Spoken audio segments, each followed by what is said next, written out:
Radiohead, Kid A. This is exactly how I needed to start 2025. Happy New Year, by the way, if you're watching this as it's released here on Patreon. After the phenomenal response to the In Rainbows reaction, both on Patreon and now on the YouTube channel, it was clear that more Radiohead super necessary on the channel. Different albums coming up in the comments, but Kid A seemed to be the predominant one, and ultimately we can get to everything. So you can jump straight into the reaction, skip ahead, absolutely. But I just wanted to say a couple of words about my previous relationship with this album. Now, I remember this coming out. I remember some friends in my life who were Radiohead fans. These were not the same people from my school. This is after I left school just. I remember them talking about this album and not understanding it. I tried to listen to the first track. It didn't really make sense to me either, and obviously at the time I wasn't even a Radiohead fan. So that was it. I stepped away, but now 25 years later, we go back in to Radiohead's Kid A. I have no idea what I'm going to get from this one. If you are watching this on YouTube and you wanted to see the full, uncut, ad-free version, that is there on the Patreon, link down to the description. And a massive thank you to everybody who signed up recently for the Radiohead reaction, joined the big community over there on Patreon. Right, Radiohead's Kid A. Let's go. Everything in its right place. Now, okay, this is super familiar. Like I said, I've heard this song before. I was going to say 25 years ago. I've definitely heard this, but this is an active listen.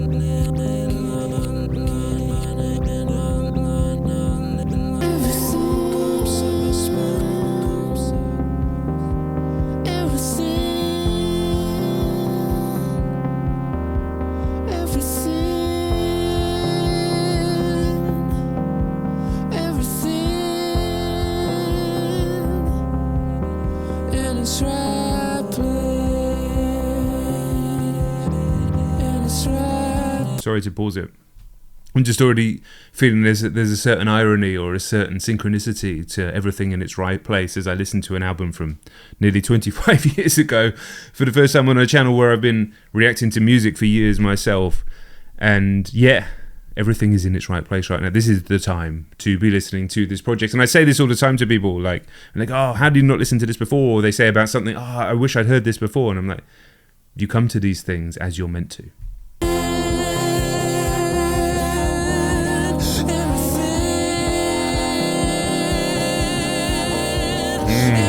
Jesus.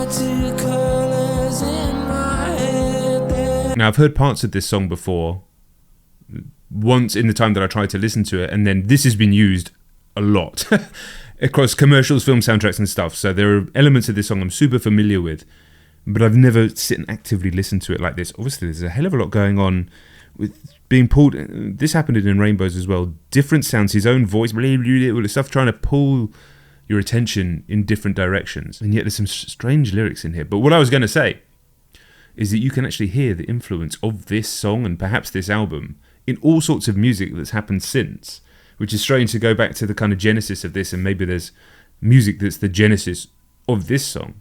But I'm just thinking of like recent Sampha stuff that has traits that reminds me of this. Anyway, let's keep going. You can hear the influence of this song in Tame Impala.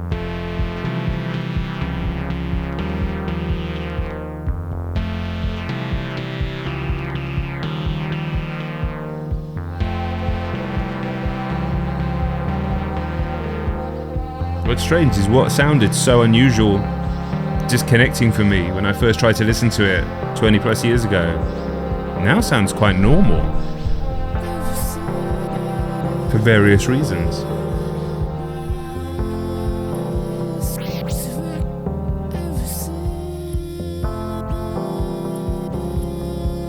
Interesting. Now there's some strange interpretations to this that I'm having, outside of what may be the canon interpretation, just from the lyrics, just from the title. So everything in its right place could be seen as a symptom of a kind of obsessive personality, an obsessive compulsive disorder or personality, you know, people that have to have everything in its right place.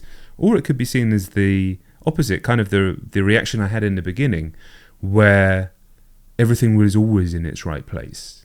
Because, I mean, we can talk about free will versus determinism if we want, but there is a certain philosophy and a worldview that everything is in its right place, right? Everything happens. Some people say everything happens for a reason, and sometimes that can be a little facile because, okay, well, what is the reason? And some people believe that it is something religious or a deity. Some people just believe it's ordained by the universe, but the reason itself is not often revealed or ever revealed.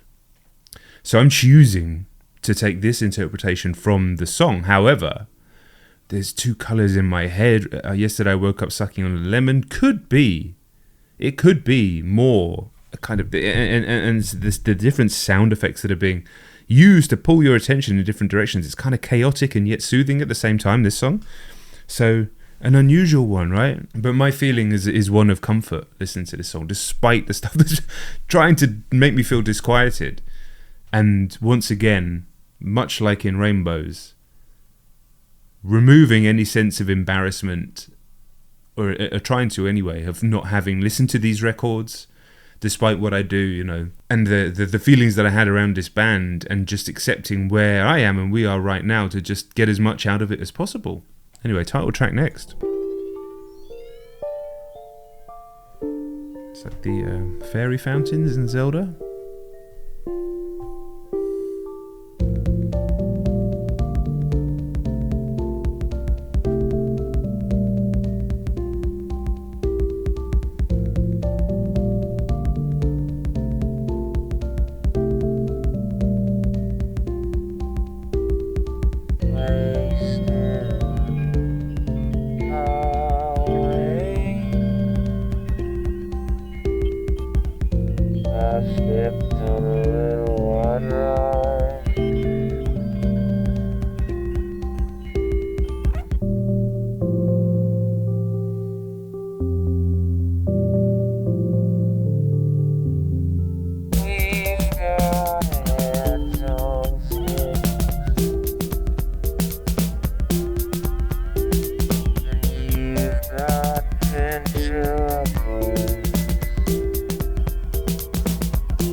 Obviously a very strange song, a real challenging one.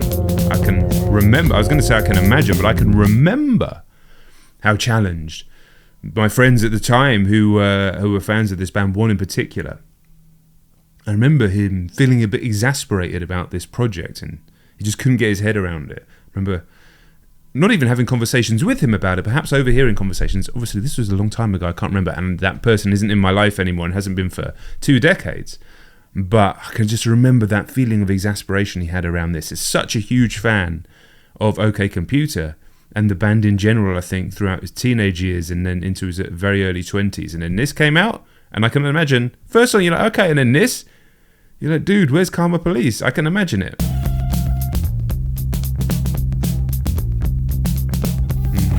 Bass coming through, okay.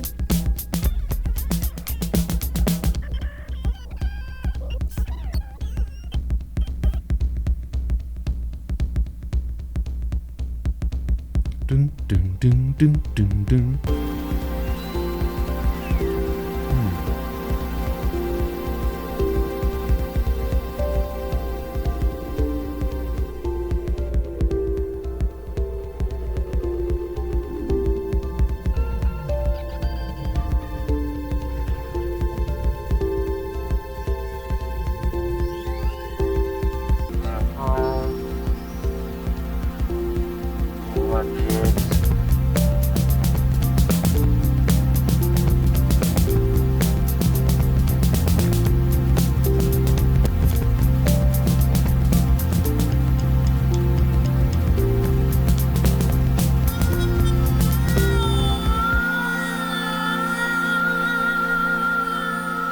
So I think anybody that listens to that song for the first time and is like, wow, that's a banger, they're possibly lying straight to your face, because there's no way that's not a song that takes many, many listens to get something out of. I'm curious as well if that is something that really resonates with you as a track. Definitely curious to hear your thoughts on it, because obviously it's a difficult, challenging and odd piece of music. It's sort of, I mean, it is music, but you know, it's definitely the most challenging of their songs that I've heard on this and before. Yet there's still there's a similar feeling that I had with Everything in Its Right Place, where an overall feeling of sort of warmth, comfort and welcoming, yet with almost like strings in your brain being pulled at, and so you can never truly, maybe I'm just projecting again my own stuff that I talked about on the previous album about how difficult and actually impossible I find it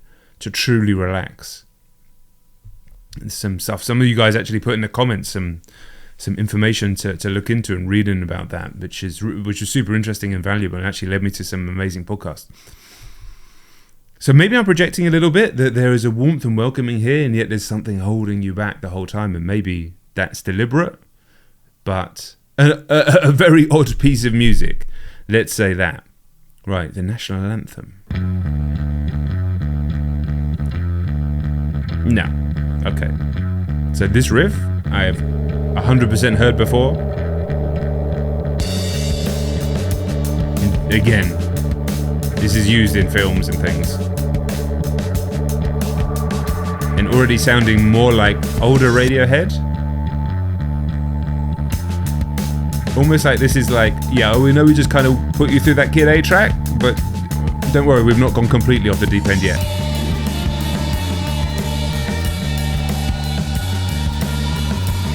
Okay, I've not heard it to this point of the song.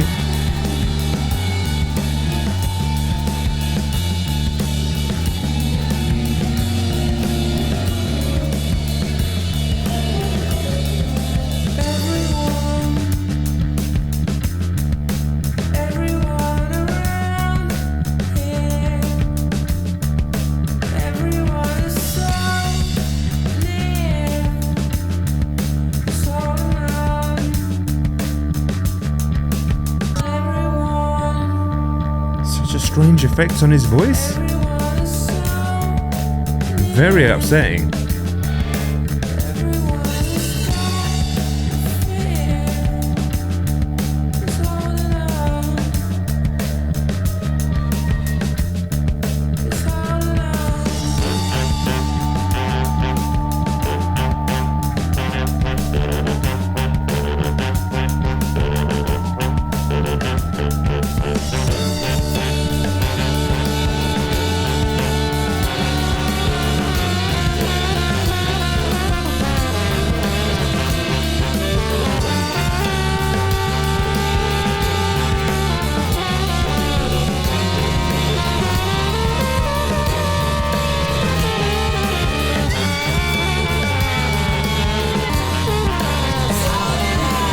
Fucking chaos.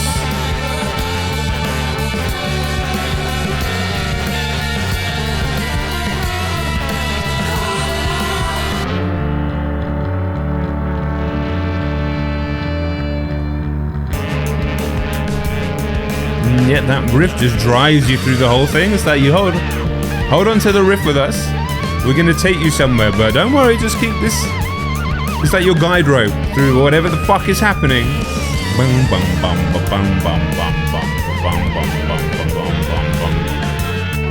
But if that goes away, we're dropping off the fucking mountain.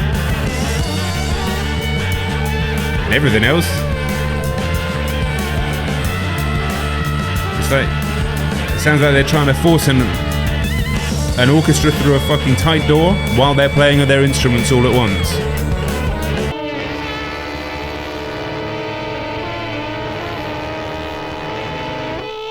As many times.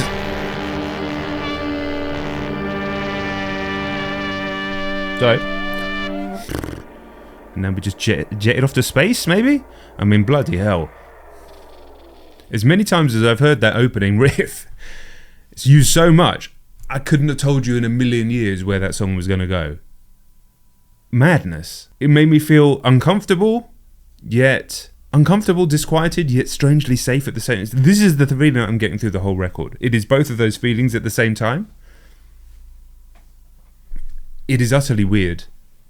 I can totally understand how controversial, I guess, it was at the time when it came out. And I like I say, I remember the discourse around it. Now, it wasn't like now where you got social media, so the discourse is endless if you choose to engage with it endlessly.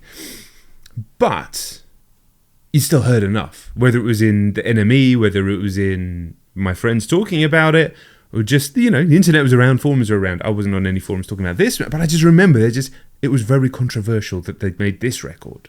A band that had been relatively commercial before that, had big hits in the UK, and while obviously a band with deep-rooted artistry, still quite commercial. And this was back in the days where you could be those things and still be quite commercial. And I guess you still can now in many ways. Hey, Kendrick's just selling millions in record. Well, who sells millions of records? But, the equivalent of millions of records. Back then, I felt like there was almost a requirement for a level of artistry in someone who's going to be super popular. But then again, I was thinking about Wigfield Saturday Night, which was number one for years. So who knows? That song has thrown me completely. It might be a masterpiece, but I couldn't possibly tell you on this first listen because it certainly wasn't trying to be catchy. Yet, it sort of was, right? Sort of was. Okay, please don't come in with some terrifying fucking screaming sound while I'm just trying to have a nice time here, man. This sounds beautiful so far.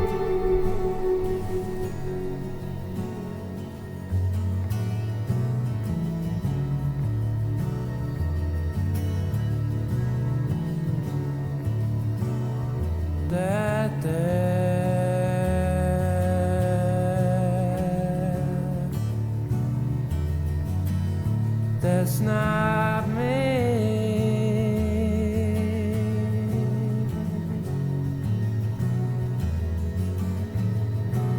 I go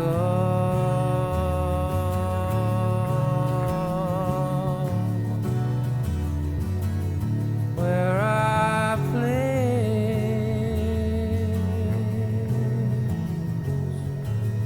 This isn't happening.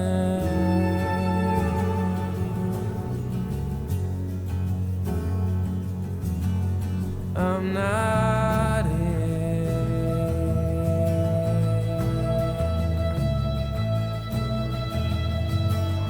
I'm not here.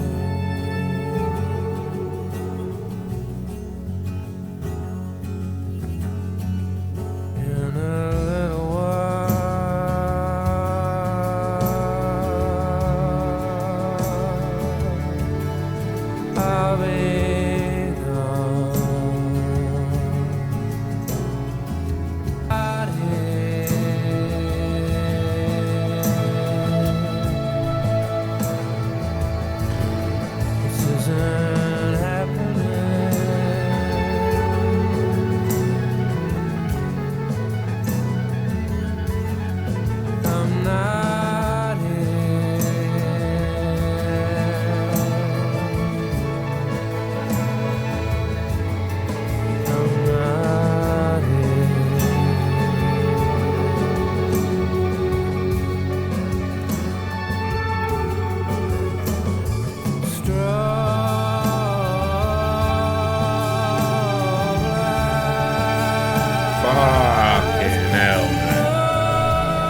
Fucking hell.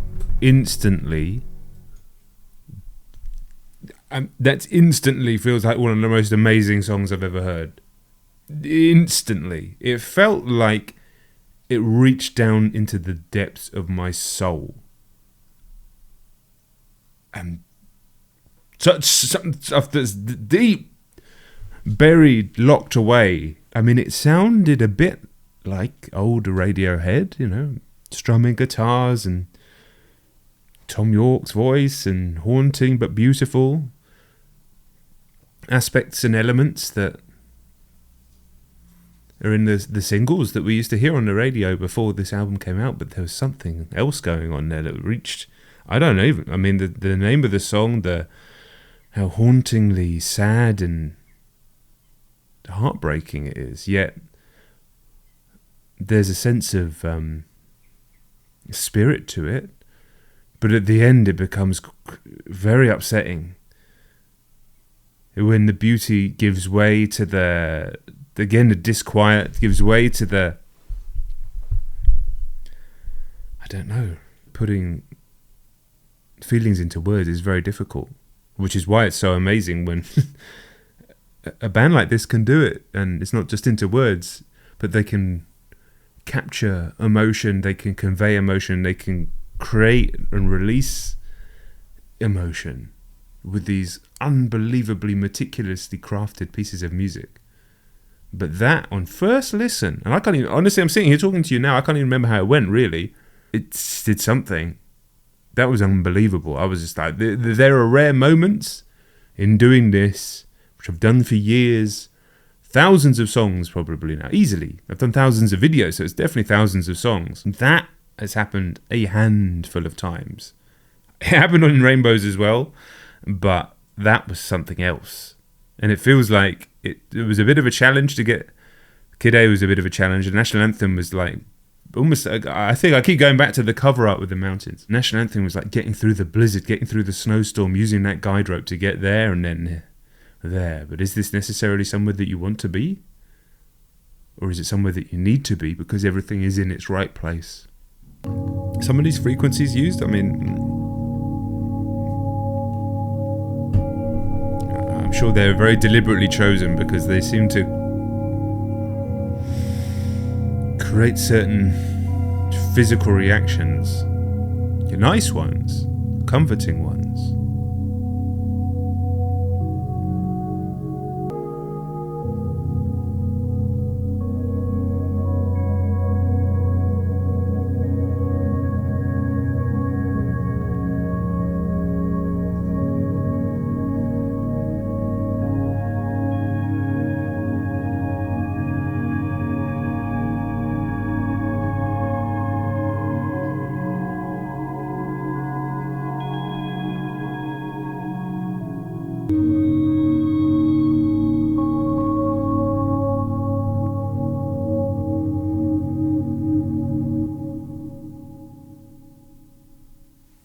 Well, I mean, that was a beautiful meditative piece of music that I took as an opportunity to just do some breathing. I mean, if you don't do this, by the way, highly recommended. It's called a bunch of different things. It's called box breathing. It can be called, like, I think 4-5-6 breathing, 4-6-7 breathing. Basically, the idea is, and you may well have done this before, you inhale for, let's say, a count of 5, hold for a count of 5, and then exhale for a count of 5. You can adjust those numbers slightly, but the idea being you take full deep breaths into your belly, hold on to it, let all the oxygen and stuff truly filter through. I mean, super technical there. Definitely not what happens. And then exhale, but a deep exhale to try and truly empty your lungs. And it puts your body back into the parasympathetic nervous system, truly makes you feel relaxed, calm. This is something that I'm focusing very much on in 2025, and that was just a beautiful opportunity to do that. And what a combination of tracks. What a 5 tracks to really put me in a strange, I mean, now in a very serene headspace, because I just did nearly 4 minutes of that breathing. But, I mean, Radiohead, right? This is not everyday stuff. Optimistic next. Go straight in. Okay, this sounds familiar.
I feel like the song was just drenched in irony with the name. It did not feel or sound optimistic. It sounded almost devastating in a strange sort of way. Very conflicting feelings from listening to that song. Obviously, a bit more of a head nodder than some of the others. A little bit more straightforward, I guess, musically. A bit than some of the others. But title track, Looking at You. It's almost like it made me feel quite uncomfortable in a weird sort of way. I'm not sure how I felt listening to that. Did I like it as a song? Yeah, head nodder, no worries. But we're always trying to look deeper straight away in this music. I'm trying to explore how it makes me feel, because it wasn't a normal head nodding feel. You hear a pop song that makes you nod your head, or a rock song that makes you nod your head, and you go, okay, that was cool. I like the rhythm, I like the melody, I like the riff, whatever. Go on about your day. Whereas that was just like, it was like prodding at me. It's like, you sure? What's this though? What's this that you've buried away for 30 years? Again, this is an album, much like In Rainbows and all of these that we're going to get to here, that I'm sure this is the beginning of the relationship, right? The very beginning. I'm sure this record has a hell of a lot to teach me. But those lessons aren't all going to reveal themselves straight away. That one's just, listen, when I say I don't get it, it's not like I didn't get it musically. It was relatively straightforward musically. It was enjoyable. I liked the way it was composed, arranged, put together. But I'm always looking. I'm actually always looking for meanings, feelings, and emotions in music. And quite often it's surface level, and that's okay, but it doesn't really do much. But when I know it's doing more, based on past experiences with the band, based on who they are, based on what they do, and based on me trying to investigate. These aren't obvious feelings I'm having. They're the ones that I definitely can't put them into words. Clearly, look at me struggling. And now the next songs are called In Limbo. Well, how appropriate is that?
very disquieting track. Ugh.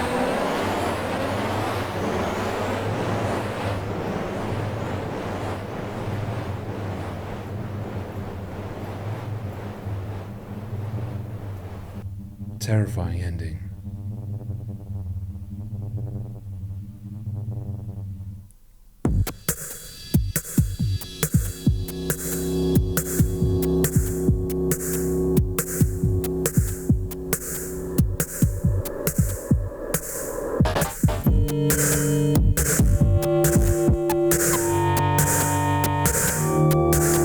This I'm pretty sure I've heard before, to be honest. Still distressed by the end of In Limbo.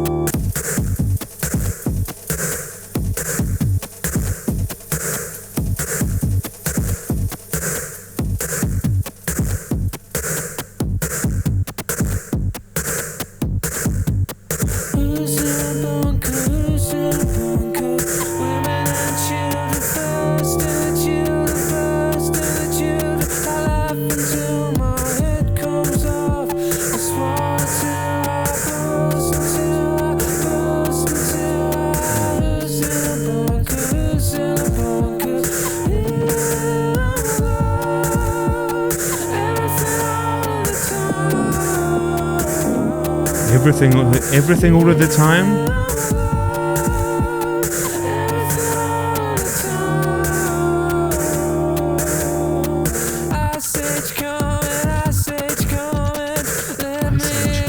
Feels like in here.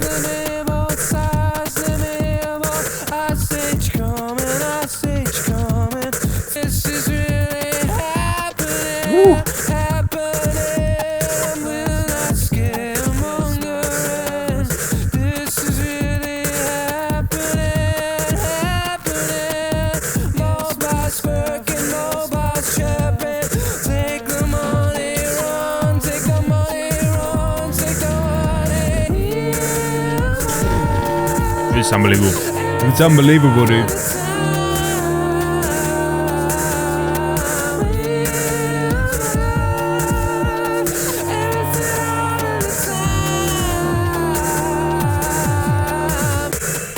This to me so far was the sound of the universe or the Dharma or whatever coming to terms with what it is within itself. Which I don't even know what to say after saying that.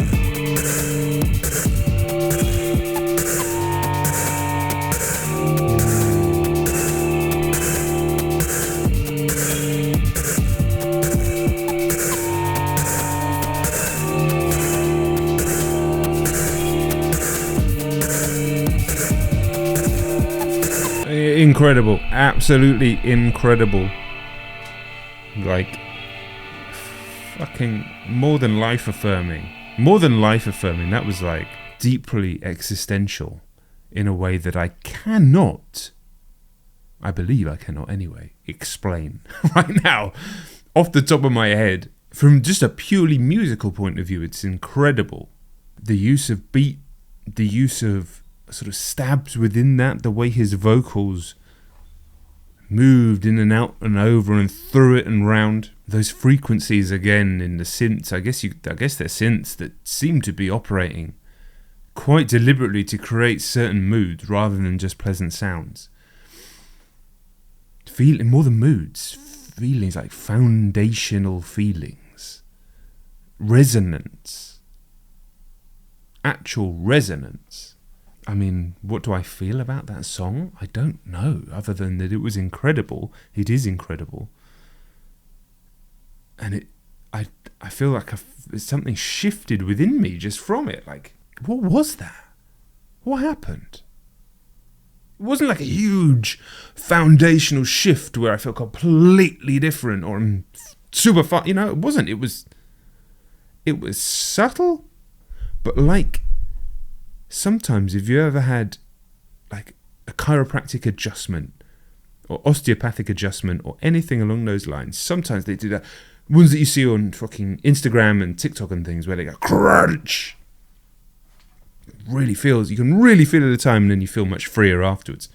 But strangely, those ones I find don't have much of a lasting effect, but occasionally you'll get something that's more like this.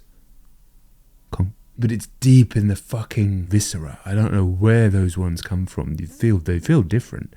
They're like, conk. And then suddenly, somebody with I'm sitting like this now, somebody with a lot of back issues, hip issues, for years since I was a teenager. Sometimes those ones are the ones that give you you got 6 months pain free because of that. Where did it even come from? From seemingly the subtlest movement, but it was like everything that was holding you together. Not everything everything that was holding you in place. Just finally just fucking relaxed like that. And that's the feeling. One of those that I got from Idioteque. Not a sugar rush, not a dopamine hit, but something else. 3 tracks to go, 2 proper ones and a short one. This is leaving me with a quite different feeling to In Rainbows. In Rainbows was kind of like beautiful and explorative and emotionally resonant, whereas this is more existentially resonant.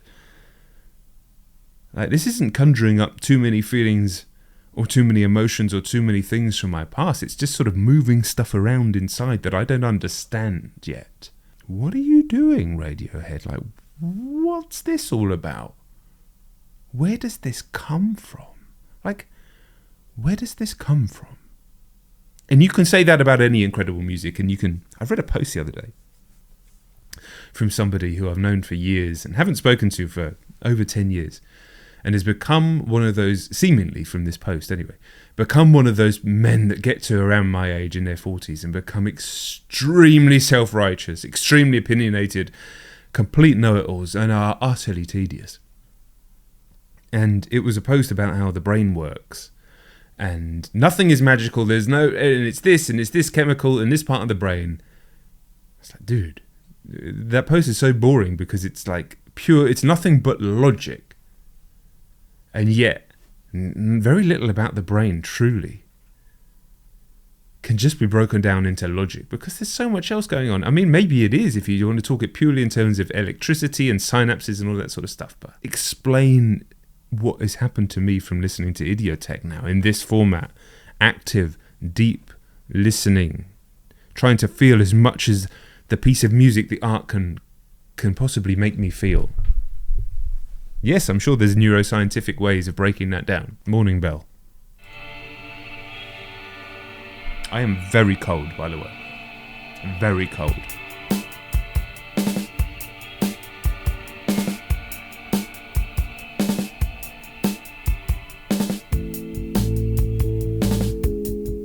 There's frequencies again.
Yeah, I thought it was the end of the song. Okay, I'll hold off.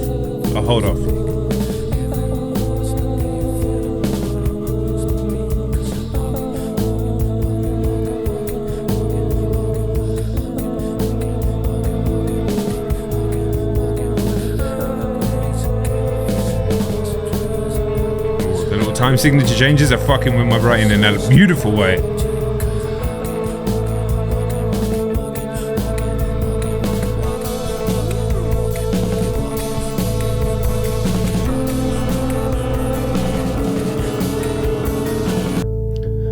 Sure, this song is a masterpiece, but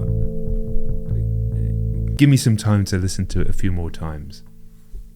But listen, there's one song to go. It's called Motion Picture Soundtrack. By that name, I feel like I would have heard it before, but I don't know. It's an incredible record, again. It is a very different feeling record to In Rainbows. In Rainbows was overwhelming. Kid A is like something's been unlocked, but I don't know what it is yet. I don't even necessarily know how to find out. But something happens. Something's happened in here. But one thing I'm absolutely certain of, as the first track says, everything in its right place. This is absolutely supposed to be happening right now. In terms of me, my life, where I'm at, what I'm planning to do and achieve in this year, and also just musically. Like, it's supposed to happen now. It wasn't supposed to happen when it came out, when I was 18. It wasn't supposed to happen then. Because it couldn't have possibly had this effect on an 18-year-old John. It would have had a different effect. It might have been even more powerful. Who knows? Although, I didn't even get through the first song. One proper song to go. Let's see if I've heard it before. Or maybe, again, I've heard the opening chords and then the song goes somewhere else. Or I might not know it at all.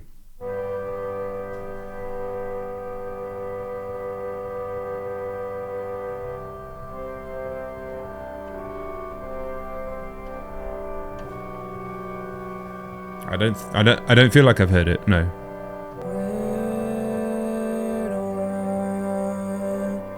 Sleeping pills help me get back to your arms. Cheap sex and sad films help me get where. Stop sending letters. Always get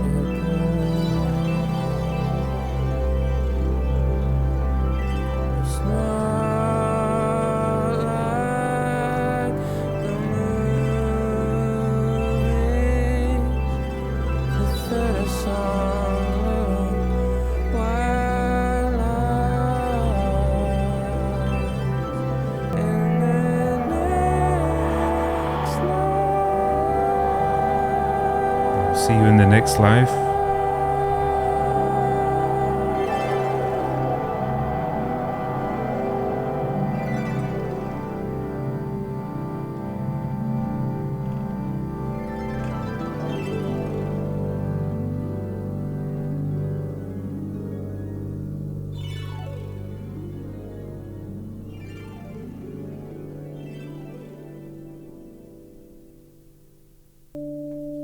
Again, those sounds, those frequencies.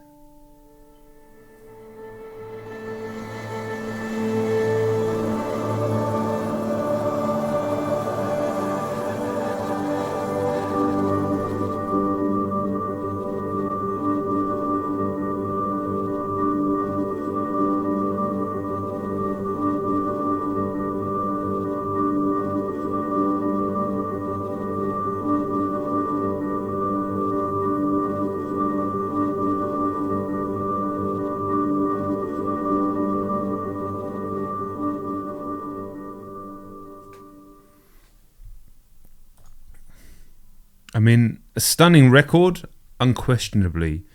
How to Disappear Completely and Idioteque, the initial standouts. I mean, How to Disappear Completely took me to just took me to a place that I don't even know where it was. And then Idioteque put me in touch with the entire universe and space and time. Yet there was so many strange, unusual, challenging moments that I just was like, I'm not ready to even try and process a lot of this at all.